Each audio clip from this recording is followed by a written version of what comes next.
శుక్లాంబరధరం విష్ణుం శశివర్ణం చతుర్భుజం ప్రసన్నవదనం ధ్యాయేత్ సర్వవిఘ్నోపశాంతయేత్. అగజానన పద్మార్కం గజాననమహర్నిశం అనేకదంతం భక్తానాం ఏకదంతముపాస్మహే. వ్యాసం వసిష్ఠనప్తారం శక్తే పౌత్రమకల్మషం పరాశరాత్మజం వందే సుఖతాతం తపోనిధిం. వ్యాసాయ విష్ణురూపాయ విష్ణవే నమో వై బ్రహ్మనిధయే వాసిష్ఠాయ నమో నమః. గురుర్బ్రహ్మ గురుర్విష్ణు గురుర్దేవో మహేశ్వరః. గురుర్సాక్షాత్ పరం బ్రహ్మ తస్మై శ్రీ గురవే నమః. ఈ ప్రేరణకు కారణమైనటువంటి గురుదేవులు బ్రహ్మశ్రీ చాగంటి కోటేశ్వరరావు గారి పాదపద్మాలకు సభక్తిపూర్వకంగా నమస్కరిస్తున్నాను.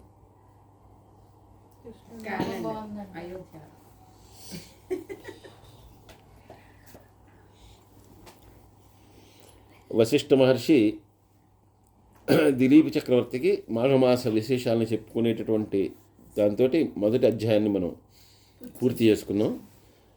మళ్ళీ అదే వశిష్ఠ మహర్షి దిలీపుడు మళ్ళీ అడిగాడు, నాకు ఇంకా దీని గురించి వివరంగా తెలుసుకోవాలని కాబట్టి దాని గురించి వివరంగా చెప్పమని చెప్పి అడిగినప్పుడు ఆయన చెప్తూ, ఈ మాఘమాస మహాత్మ్యం అనేటటువంటిది ఎలా వచ్చిందంటే శివుడు పార్వతీదేవికి చెప్పాడు, అలాగే బ్రహ్మగారు నారదుడికి చెప్పారు. ఆ రకంగా నా దాకా వచ్చింది, నేను చెప్తున్నాను విను అని చెప్పి మళ్ళీ చెప్తున్నాడు. పరమేశ్వరుడు పార్వతీదేవికి చెప్పినటువంటి మాఘమాస మహాత్మ్యాన్ని చెప్తూ, ఈ మాఘమాసంలో ఇంతకుముందు అధ్యాయంలో చెప్పుకున్నట్టుగానే నదీ స్నానం అనేటటువంటిది, నది కానీ తటాకము కానీ ఒక బావి కానీ ఏదైనా సరే స్నానం అనేటటువంటిది విశేషమైనటువంటి ఫలితాన్ని ఇస్తుంది అని చెప్తున్నారు. అందులో కూడా గోవు యొక్క పాదాలు మునిగేంత, అంటే గోవు యొక్క గిట్టలు మునిగేంత నీటిలో ఉన్నా కూడా దానిలో స్నానం చేసినా కూడా అది ఫలితాన్ని ఇస్తుందని చెప్పారు. అలాగే ముఖ్యంగా ఈ మాఘమాసంలో స్నానము, అలాగే భగవత్ సేవ అంటే శివకేశవ ఆరాధన ఏదైనా సరే అది విశేషమైనటువంటి ఫలితాన్ని ఇస్తుంది. అంటే మిగిలినప్పుడు చేస్తే ఏదైతే వస్తుందో దానికంటే అనేక రెట్ల అధికమైనటువంటి ఫలం ఇస్తుంది అని చెప్పి చెప్తున్నారు. అలాగే స్త్రీలు ప్రత్యేకించి వాళ్ళు ఇటువంటి పూజలు లేదంటే మిగిలినవి చేయకపోయినా కూడా వాళ్ళు కూడా ఉదయం స్నానం చేసి చక్కగా భర్తకి కావాల్సినటువంటివి సమకూర్చితే కనుక, అంటే భర్త కనుక పూజ చేస్తే కనుక ఆ పూజకి కావాల్సినటువంటివన్నీ కూడా సమకూరిస్తే కనుక ఆ స్త్రీలకి కోటి యజ్ఞాలు చేసినంత ఫలం ఈ మాసంలో చేస్తే వస్తుంట, మాఘమాసంలో చేస్తే వస్తుంట. అలాగే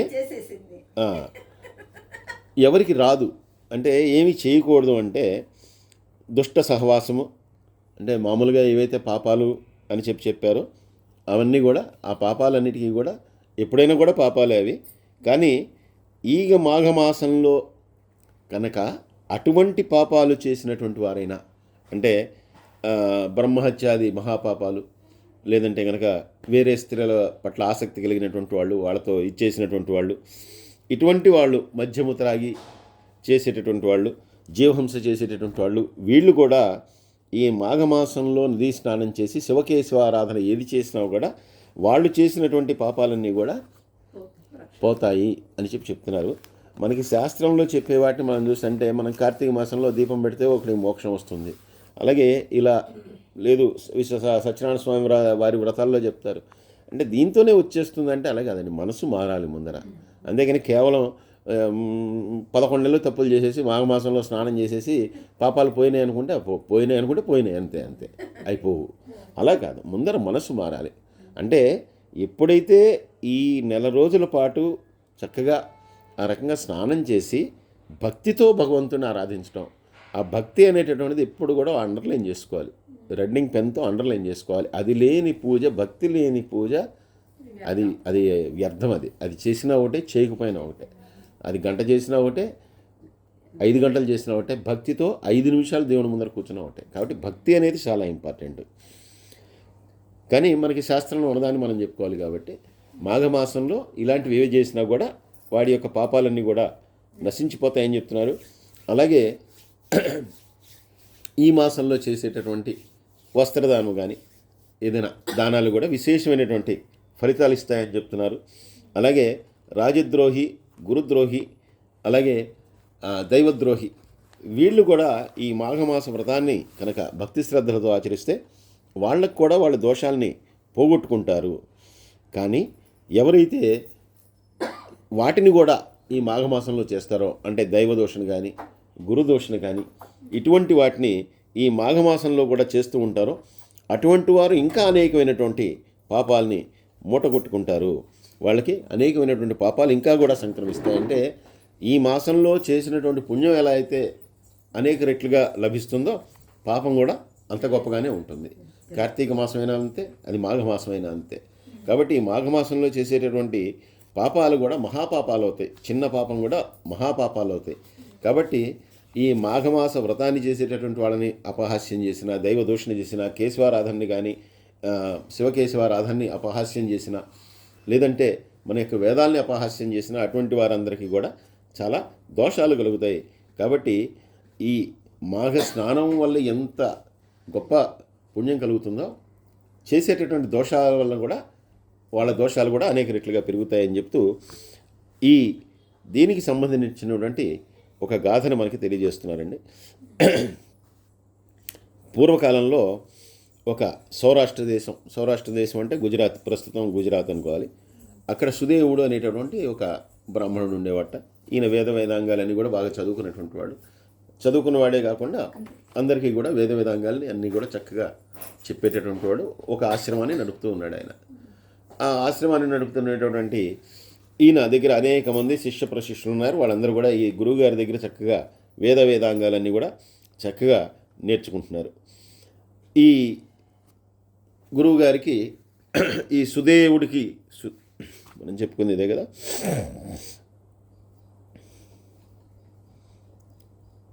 సుదేవుడు ఈయన పేరు. ఈయనకి ఒక కుమార్తె. ఈ కుమార్తె కూడా చాలా చక్కని సౌందర్యం కలిగినటువంటిది ఈ అమ్మాయి. అటువంటి కుమార్తె ఈయనకి, ఆ అమ్మాయి కూడా యుక్త వయసు వచ్చింది. అటువంటి కుమార్తె అలాగే ఈయన యొక్క పత్ని, వీళ్ళు ఆశ్రమాన్ని నడుపుతున్నారు. అనేక మంది శిష్యులు ప్రశిష్యులు వీళ్ళంతా కూడా కాలం గడుపుతున్నారు. చక్కగా ఆయన వేదాంగాలన్నీ అన్నీ కూడా ధర్మబద్ధంగా అందరికీ బోధిస్తూ ఉన్నాడు.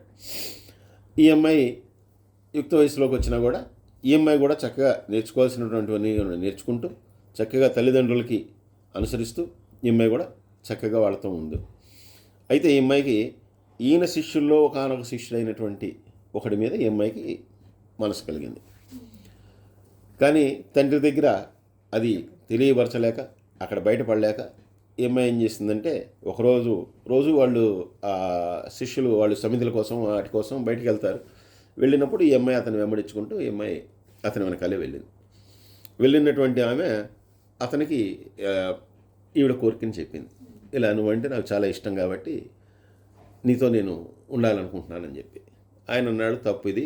గురువుగారి కుమార్తె అంటే గురువుగారు నాకు సాక్షాత్తు భగవంతుడితో సమానం, గురుపత్ని దేవతతో సమానం, నువ్వు నాకు ఒక చెల్లెలతో సమానం, కాబట్టి అది కూడని పని, కాబట్టి అలా కోరుకోవడం తప్పం, వద్దు అని చెప్పి ఈయన వారించాడు.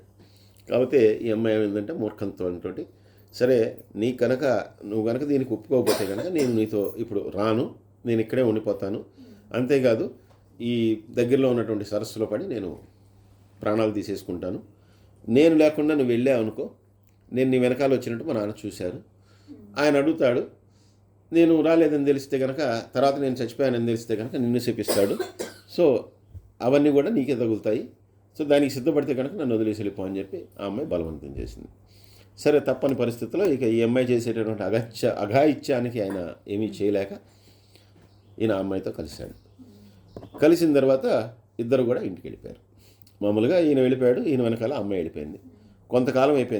కొంతకాలం అయిపోయిన తర్వాత ఈ తండ్రి ఆ అమ్మాయికి కాశ్మీర దేశవాసి అయినటువంటి మరొక బ్రాహ్మణ కుమారుని చూశాడు, పెళ్లి చేశాడు.